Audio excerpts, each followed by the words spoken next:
یہ بات ہے 1932 کی، جب آسٹریلیا نے ایک جنگ کا اعلان کیا، اور یہ جنگ تھی بے زبان جانور ایمیوز کے خلاف۔ جی ہاں، ایک جانور کے خلاف۔ آخر اس جانور نے ایسا کیا کیا تھا کہ ایک ملک نے اس کے خلاف جنگ کا اعلان کر دیا؟ مگر آپ کو یہ جان کر حیرانگی ہوگی کہ اس جنگ میں آسٹریلیا نے بری طرح شکست کھائی۔ میرا نام ہے موعید اور آپ دیکھ رہے ہیں موعید ٹی وی۔ دوستوں، یہ بات تب کی ہے جب پوری دنیا ورلڈ وار 1 کے بعد گریٹ ڈپریشن سے دوچار تھی، اور اس کی زد میں آسٹریلیا بھی آ چکا تھا۔ یہاں پر فارمرز کچھ بھی اگانے سے منہ پھیر چکے تھے، کیونکہ انہیں اپنی محنت کے مطابق منافع نظر نہیں آ رہا تھا۔ اگر ایسا ہی چلتا رہتا تو آسٹریلین حکومت کے پاس اپنے کھانے کے لیے بھی کچھ نہ بچتا، جس پر کنٹرول پانے کے لیے حکومت نے کسانوں کو ویٹ پروڈکشن کے لیے فورس کیا، اور ان کو یقین دلایا کہ حکومت ان سے فصل اچھے دام میں خریدے گی، جس کے مطابق کسانوں نے فصلیں اگا لیں۔ مگر جب ان فصلوں کو بیچنے کی باری آئی تو گورنمنٹ اپنے وعدے سے ہٹ گئی اور فارمرز کو بہت لو ریٹ پر فصل دینے کا کہنے لگی، جس پر فارمرز نے پروٹیسٹ کیا اور یہ صاف کر دیا کہ وہ اب ویٹ سیل نہیں کریں گے، جس کی وجہ سے انہوں نے فصلوں کی کٹائی ہی نہیں کی۔ یہ آسٹریلین حکومت کی ایک چال تھی، کیونکہ ضرورت کے باوجود وہ کسانوں سے فصل اس لیے نہ خرید رہے تھے۔ ان کو پتہ تھا کہ فارمرز اگر فصل حکومت کو سیل نہیں کریں گے تو ان کی فصل تباہ ہو جائے گی اور اس میں کیڑے لگ جائیں گے۔ حکومت سیدھا سیدھا ان کو بلیک میل کر رہی تھی، مگر آسٹریلین حکومت کو آنے والے خطرے کا علم نہیں تھا۔ ایمیوز، جو کہ صرف آسٹریلیا میں پائی جاتی ہیں، جن کا بریڈنگ سیزن ختم ہو چکا تھا، چونکہ یہ اپنے سیزن ختم ہونے کے بعد مائیگریٹ کرتی ہیں۔ جب ایمیوز لینڈ ایریا سے کوسٹ ایریا کی طرف مائیگریٹ کر رہی تھیں تو انہوں نے ویسٹرن آسٹریلیا میں تیار شدہ ویٹ کی فصلیں دیکھی، جس پر انہوں نے حملہ کر دیا اور راتوں رات ان فصلوں کو کھا کر تباہ کرنے لگی۔ تقریباً 5.5 فیٹ لمبا اور 40 سے 45 کلو وزنی یہ پرندہ پورے دن میں تقریباً 2 کلو ویٹ آرام سے کھا لیتا ہے، اور 20,000 ایمیوز کی یہ فوج ایک دن میں 20 سے 25 ایکڑ کی زمین تباہ کر دیتی تھی۔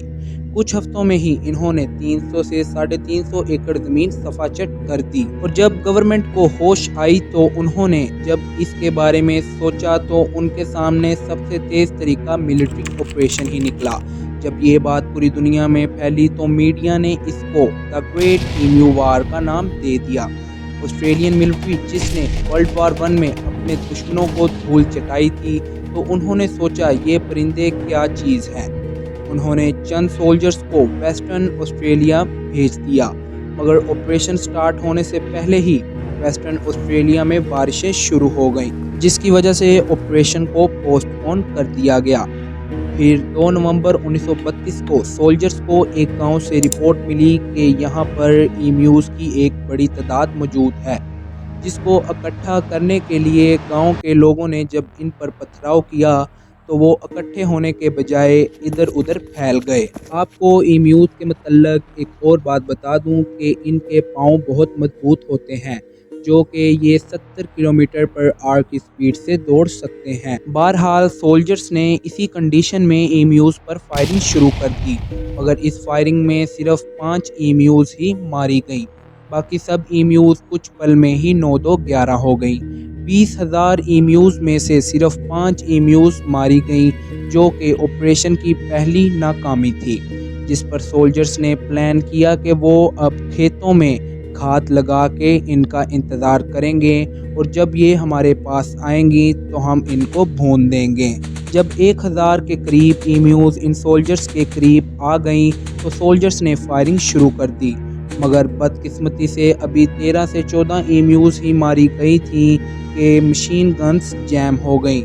جب تک مشین گنز کو ٹھیک کیا گیا تب تک تمام ایمیوز غائب ہو چکی تھی، اور یہ ان کی دوسری شکست ثابت ہوئی۔ تمام سولجر تیسرے حملے کے لیے کوسٹ کی طرف چلے گئے، جہاں سب سے زیادہ ایمیوز تھیں، مگر انہوں نے اس بار ایمیوز میں ایک عجیب چیز دیکھی کہ ایمیوز کے بہت سارے گروپ بنے ہوئے ہیں، اور ہر گروپ کا ایک لیڈر ہے جو ان تمام ایمیوز کو خطرہ دیکھتے ہی بھاگنے کا آرڈر دے دیتا ہے، جس پر آسٹریلین ملٹری نے اپنے پلان میں چینج کرتے ہوئے ایک گاڑی کے پیچھے مشین گن لگانے کا پلان کیا تاکہ گاڑی چلاتے ہوئے ان کو مارا جا سکے۔ مگر وہ جتنا سوچ رہے تھے یہ اس سے بھی زیادہ مشکل تھا، کیونکہ گاڑی کو آف روڈ چلانا تھا اور اوپر سے اتنی تیز بھاگنے والی ایمیوز پر ایم کر کے ان کو مارنا تھا، جس کی وجہ سے جب ان پر فائرنگ کی گئی تو 10 میں سے صرف ایک گولی نشانے پر لگتی تھی۔ اس آپریشن میں 2500 راؤنڈز فائر کیے گئے مگر 200 ایمیوز ہی ماری گئی اور یہ حملہ بھی فیل ہو گیا، جس کی وجہ سے یہ آپریشن کچھ دیر کے لیے بند کر دیا گیا۔ کچھ ہفتوں کے بعد جب آپریشن کو دوبارہ شروع کیا گیا تو اس بار حملہ کچھ کامیاب ہوا اور ملٹری نے تقریباً 1000 ایمیوز کو موت کی نیند سلا دیا، مگر ان 1000 ایمیوز کو مارنے کے لیے تقریباً 10,000 راؤنڈز استعمال ہوئے۔ اس کا مطلب ہے کہ ایک ایمیو کو مارنے کے لیے 10 راؤنڈ فائر کیے گئے۔ جب یہ معاملہ آسٹریلین پارلیمنٹ میں اٹھایا گیا تو پولیٹیشینز نے آسٹریلین آرمی پر افسوس کا اظہار کرتے ہوئے یہ کہا کہ ہمیں چاہیے کہ ہمیں میڈل دینے کے لیے ایمیوز کو سلیکٹ کر لینا چاہیے، جو کہ 10 میں سے 9 فائرز آرام سے ڈوج کر لیتی ہیں۔ اس دور میں اس آپریشن پر تقریباً $10,000 کا خرچہ آیا، جو کہ آج کے تقریباً $1,00,000 بنتے ہیں، جس کی وجہ سے آپریشن کو بند کر دیا گیا، جس کا صاف مطلب یہ تھا کہ ایک پرندہ جس کا نام ایمیو ہے وہ جیت چکا تھا۔ وقت گزرنے کے ساتھ ساتھ ان کی تعداد میں اضافہ ہوتا گیا اور فارمرز کو ہر سال بھاری نقصان جھیلنا پڑتا تھا،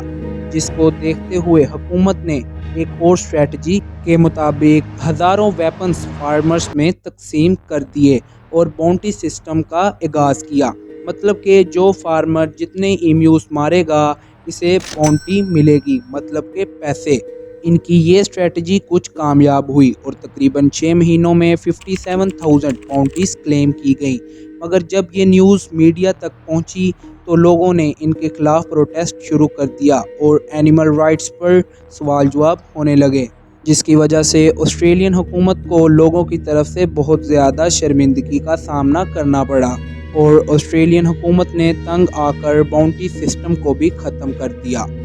آپ کو بتاتا چلوں کہ آسٹریلیا میں آج ان ایمیوز کی تعداد تقریباً 5 سے 6 لاکھ پہنچ چکی ہے، جن سے بچنے کے لیے وہاں کے فارمرز نے فینسز کا استعمال شروع کر دیا ہے۔ دوستوں، امید ہے کہ آپ کو ہماری یہ ویڈیو پسند آئی ہوگی۔ اگر آپ کو پسند آئی ہے تو ویڈیو کو سبسکرائب کرنا نہ بھولیے گا۔ اللہ حافظ۔